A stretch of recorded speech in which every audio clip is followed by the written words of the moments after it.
What do you know about three-phase brushless motors? Now, they're actually much more common than you might think. One of the most common places you're going to see them now is on fuel pump systems. This is one of the bench test setups I used for the new training we've put in Mechanic Mindset. But they're also very common on electric vehicles. You may also see them in other places like EGR valves and valvetronic on the BMW engines, the latest engines. One of the easiest ways to identify whether you've got one of these three-phase motors is that you generally have three thick power supplies going to the component.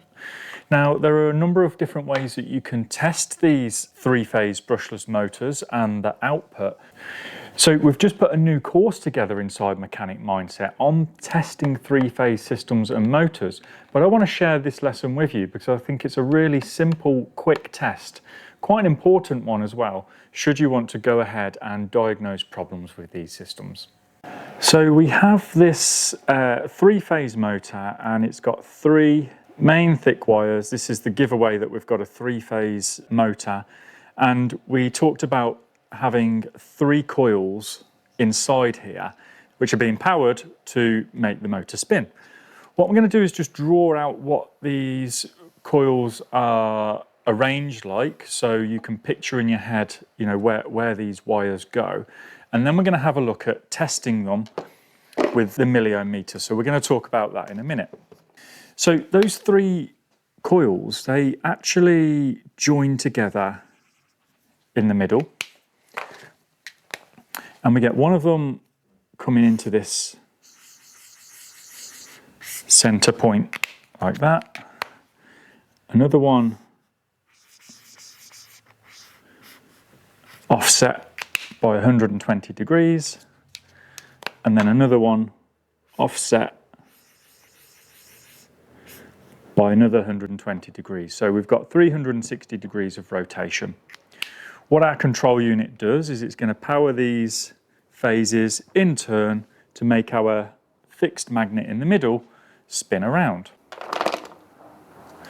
Now, it's quite common for these to be given terminal designations, and what you'll see on a lot of diagrams is the letter U, V, and W. And that determines which phase you're looking at. It's quite common in industrial electrics. So generally, like three phases used on things like vehicle lifts and brake rollers, dynos, things like that, and they will use these terminal designations. Now, because of how this motor works, we use them in very carefully controlled areas like steering racks, electric vehicle traction motors. They need to be very balanced and very precise. So the coils that we've got here, they all need to be exactly the same resistance. Now, the other thing that we're going to find when we test this is that they're actually a very, very low resistance. Using your multimeter to check the resistance, although it's possible, is not the most accurate way to do it. And we're going to learn that in a moment.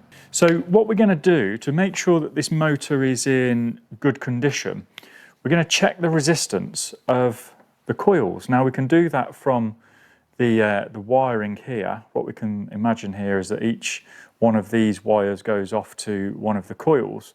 We're going to check the resistance between the two wires, and then we're going to do between the other two, okay? So what it looks like on here, we're going to be measuring between here and here, and we're going to be getting a milliohm reading, very small reading. So that's now checked that this part of the circuit is in good condition. And then we can also do a test between here and here. Now we've checked that this part of the circuit is all right. Now, in theory, just by doing those two tests, we've checked the whole motor. So really, two resistance measurements, we can check that, you know, everything is in, you know, good working order. However, it is good practice to measure these last pair separately as well, because what we're also interested to know is that these are balanced. Now, don't forget, we're not measuring an individual coil here, we're measuring a pair, okay? So these pairs need to be nice and balanced, otherwise we're going to get problems with our motor. Now these are very, very susceptible to resistance, because if we get an imbalance here, the amount of current that flows through this phase, if you like, is going to be different to the rest. Now that can cause problems with vibrations. It could also have an effect on the accuracy of how this motor operates. And if it's really bad, it won't work at all. So the other thing to consider is that each one of these phases is actually currents going in two directions. So we're not just going to feed 12 volts down this phase here and then, you know, use this one as a ground. It's going to change. So when we want to activate this phase, you know, this phase here might be the ground. So current's going to flow through here and back out of this one, okay? The same when we activate this phase here, current will go through, and it again might be this one here that acts as the ground, but it could equally be this one here. It just depends on the system. But then when we want to activate that phase, one of the other phases becomes the ground, okay? So this is what makes this an alternating current motor, because the current doesn't flow in one direction all the time. It alternates, okay? That's how it works. So let's do a resistance check and see what readings we obtain. Right, so we've got 3 tools on the table here to test our motor, and what we're going to do is check the resistance between these 3 phases of this brushless AC fuel pump. It's just one that I took apart. If you're enjoying this video, it's actually part of a course we've got on Mechanic Mindset on electrical diagnostics. Inside the Diagnostic Coach program, we have around 30 diagnostic technical training courses with over 700 lessons spread across them. And guess what? They're all included and accessible instantly. You can sign up monthly or sign up for a year and you get a free multimeter. If you want to give it a little try and not sure, have a look at the free access area where you can sample a little bit of every one of the courses we've got. Hope to see you inside. We've got the multimeter, which we're going to try first. I think everyone's going to have one of these in their toolbox. So we'll see what readings we get with that. Then we're going to check it with the Milliohm meter. So this reads resistance down to a very, very small level. It can measure down to 1/10 of a milliohm, so very, very accurate. And then we've got the Milliohm and motor tester, which is going to test all 3 phases at the same time and give us an idea of whether the readings are acceptable or not, which we don't get with this. You just have to you know, go off known data or something like that. So first of all then, let's use the multimeter. And we're going to put it onto the resistance setting here. And first of all, I'm just going to connect these leads together to give us a baseline, 0.002, and I'm going to hit the relative button. Mind you, that's just gone down to 0.1. So you can see how inaccurate they are for very low readings. So let's just press relative at that, and we've got a 0 reading. So now what we'll do then, we'll go between the yellow and the red, and that's come down to 0.02, so that's 200 milliohms. Okay, that's what it's indicating us, between 2 and 300. Now I'll go between that and the black phase. So I've stayed on the yellow,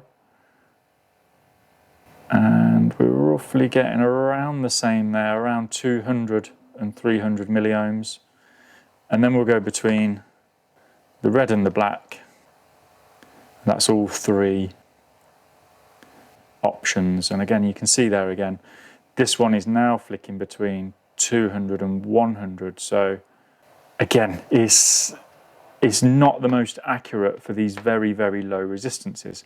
What it does tell us though is that they're all connected, and you know, really for a fuel pump it should be okay with that. However, later on in the lessons, we're going to put some very low resistance faults in this circuit and see actually how important it is that we have an accurate reading. So now we'll use the dedicated Milliohm meter, and we can already see, flicking it onto the milliohm setting, 400 milliohms is the maximum. We'll connect these leads together. This is called a Kelvin measurement, and actually each lead has 2 leads going in and those two leads go to either side of that clamp. So we've got these metal jaws here, and each one of those has its own lead going into the meter for added accuracy, okay? So if we just connect these leads together, get a baseline reading, okay, we can see that we've got around half a milliohm, so 0.5 of a milliohm. So on the multimeter, that would be 0.00006. Okay, the multimeter just wasn't accurate enough for this. So I'm not sure if it's very important for this level, but I'm just going to hit the relative button anyway, just to give us that 0 reading. Okay, so we'll go between the yellow and the red phase there. We're getting 115 milliohms, okay? We'll go between the black phase, okay, 114.5 milliohms, and then we'll go between the red and the black, and again we've got very, very close to the same.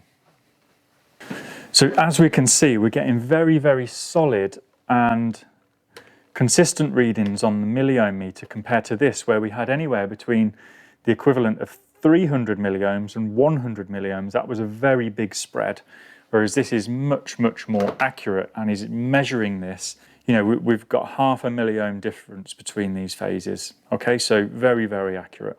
What we'll do next then is connect up the motor tester from PicoScope. So we've got the milliohm and motor tester here. This is going to also do a Kelvin type measurement. You can see that we've got each lead has 2 connections, and it's got the same kind of jaw clamp style measurement as the milliohm meter did, so the Kelvin measurement. So I'm just going to put one of those on each phase like that. So we're measuring all 3 phases at the same time. And now we head over to the software. So this system comes with its own software.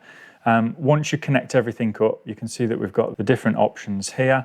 We've got the measurements as well, what it's doing between U and V, between V and W and U. Just to put that into perspective, we've got those on here, and that would represent the specific phase that you had on the wiring diagram. Remember, these are specified as U, V and W.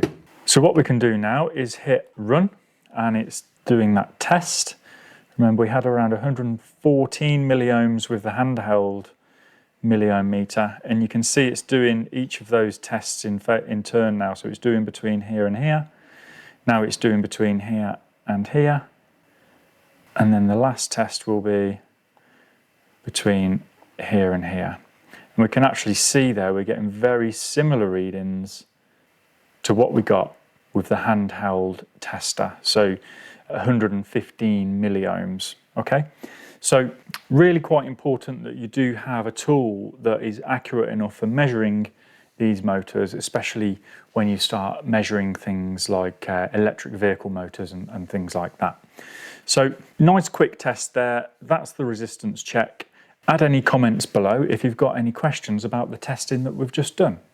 I hope you enjoyed that, and if you want to see more like this, I suggest you go and check out this video where I show you how to get the best out of your multimeter for automotive diagnostics. Go and check it out.